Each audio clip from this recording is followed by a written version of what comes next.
31 নং বিন্দি বিধানসভাৰ সমষ্টিৰ সমূহ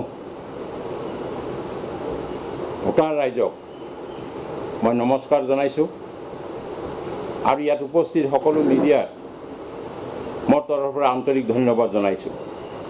মই আজি মিডিয়াৰ সন্মুখত এইকাৰণে ওলাবলৈ বাধ্য হৈছোঁ, এটা ৰাজনৈতিক পৰিপ্ৰেক্ষিতত মই কিছু কথা ক'বলৈ বাধ্য হৈছোঁ। মই এইবেলি 31 নং বিন্দি বিধানসভা সমষ্টিত নিৰ্দলীয় প্ৰাৰ্থী হিচাপে মই প্ৰতিদিনা মনোনয়ন পত্ৰ দাখিল কৰিছিলোঁ। মই কিয় এই নমিনেশ্যন দাখিল কৰিব লগা হ'ল সেই বিষয়ে মই দুআষাৰ ক'ব ওলাইছোঁ, কাৰণ এই ক্ষেত্ৰত বহু মানুহে বহু ধৰণৰ চিন্তা চৰ্চা কৰিছে আৰু সেইকাৰণে মই আজি ক'বলৈ বাধ্য হৈছোঁ যে আমি এই ইলেকশ্যনৰ আগত কিছু সচেতন ব্যক্তি মোৰ শুভাকাংক্ষীয়ে আমি এখন বৈঠক কৰিছিলোঁ, যি বৈঠকত আমি সকলোৱে আলোচনা কৰিছিল যে আমি বিশেষ কৰি মাইনৰিটিসকলৰ আমি 40,000 ভোটাৰ ইয়াত আছোঁ, কিন্তু আমাক কোনো দলৰ পৰা প্ৰাৰ্থী দিয়াৰ আমি ইয়াত সম্ভাৱনা দেখা নাই, যদিও আমি চেষ্টা কৰিছিলোঁ।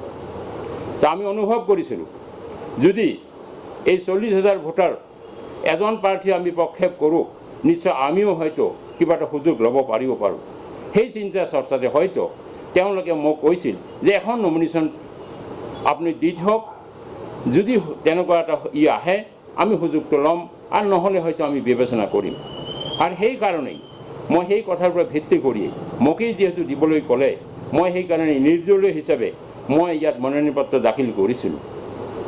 পিছত দেখা গ'ল যে মনোনয়ন পত্ৰ দিবলৈ গৈ দেখিলোঁ যে ইয়াত 4জন মাইনৰিটিৰ ফালৰ পৰা নমিনেশ্যন পৰিলে।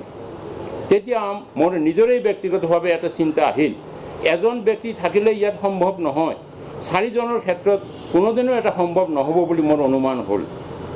সেয়ে মই 22 তাৰিখৰ আগৰ 21 তাৰিখৰ দিন গৈ ৰাতি আমি আকৌ সেই শুভাকাংক্ষী লোকসকলক লৈ মই এখন বৈঠক কৰিলোঁ, আলোচনা কৰিলোঁ যে মই এতিয়া কি কৰিম।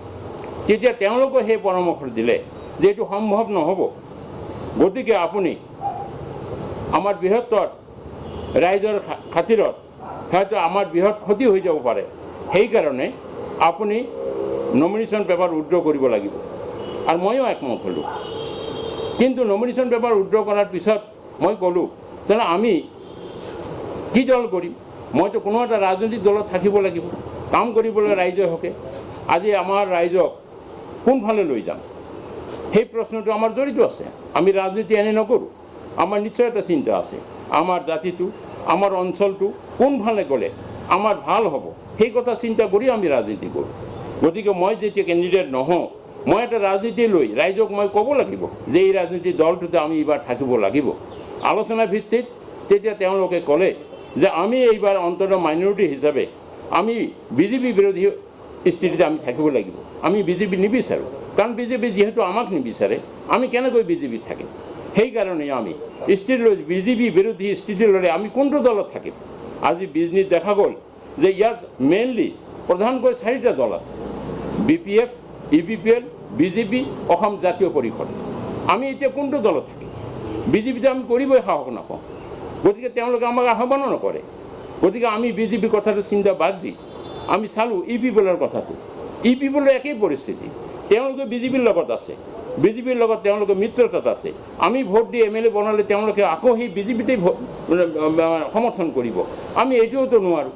তেতিয়া আমি চিন্তা কৰি চালোঁ যে আমাৰ এটাই ৰাস্তা আছে, দুটা ৰাস্তা আছে এতিয়া, এটা BPF আৰু এটা অসম জাতীয় পৰিষদ। তেতিয়া আমি BPFৰ কথা চিন্তা কৰিলোঁ।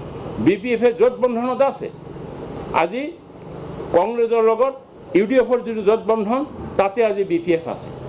গতিকে এফালে চাব গ'লে আমি BPF কৰিব লাগে, কিন্তু আনফালেদি আমি চিন্তা কৰিছোঁ যে BPF এনেকুৱা এটা দল, যি দল আজি কিছুদিন আগলৈকে বিজেপিৰ লগত সংগ দি আছিলে। বিজেপিয়ে কৈ আছিলে যে আমি তোমাৰ লগত মিত্ৰতা ভংগ কৰিছোঁ, কিন্তু হাংৰামা মহিলাই তেতিয়ালৈকে কৈ আছিলে যে নহয় আমি আমাৰ মিত্ৰতা আছে। তাৰমানে ইমানেই আগ্ৰহ তেওঁ বিজেপিৰ লগত মিত্ৰতা কৰাৰ আমি তেতিয়াই গম পাইছিলোঁ। অৱশেষত যেতিয়া মিত্ৰতা বিজেপিয়ে নকৰিলে, তেওঁ বাধ্য হৈ তেতিয়া এটা পক্ষ ল'ব লাগিব কাৰণে তেওঁ কংগ্ৰেছৰ এই মহাজোটবন্ধনত তেওঁ চামিল হ'ল।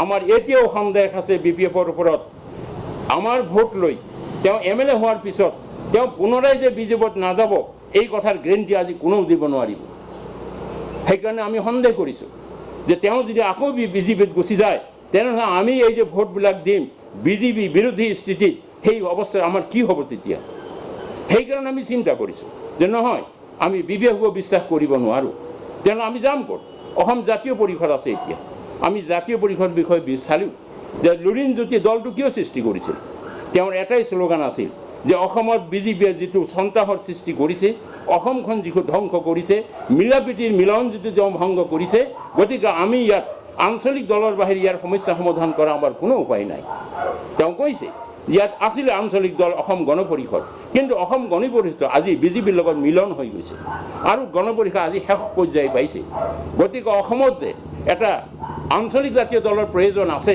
তেওঁ অনুভৱ কৰি আজি তেওঁ নতুন এটা AGP দল আকৌ ইয়াতে সৃষ্টি কৰিলে আৰু তেওঁৰ স্থিতি হ'ল যে বিজেপি অসমৰ পৰা হটাও কৰিব লাগিব ইয়াৰ পৰা তেওঁ বিতাড়িত কৰিব লাগিব আৰু আমি সকলো জনগোষ্ঠী ইয়াতে মিলাপ্ৰীতিৰে আমি ইয়াত থাকিব লাগিব ৭১ চনৰ পিছত আহা যিবিলাক মানুহ তেওঁ বহিৰাগত হিচাপে কৈছে যে তেওঁলোকৰ কাৰণে আমি ব্যৱস্থা ল'ব লাগিব আৰু ৭১ চনৰ পিছত আগত অহা মানুহখিনি আমাৰ স্বদেশী তেনেহ'লে আমাৰ ইয়াত আপত্তি ক'ত আমি বিচাৰি পালোঁ যে একমাত্ৰ লুৰিণজ্যোতিৰ অসম জাতীয় পৰিষদ দলটোৱেই আমি হয়তো গ্ৰহণ কৰা আমাৰ উচিত হ'ব যিহেতু তেওঁলোকে বিজেপি বিৰোধী স্থিতি লৈছে আনফালেদি তেওঁলোকে ৭১ চনটোত তেওঁ দাবী দি আছে ৭১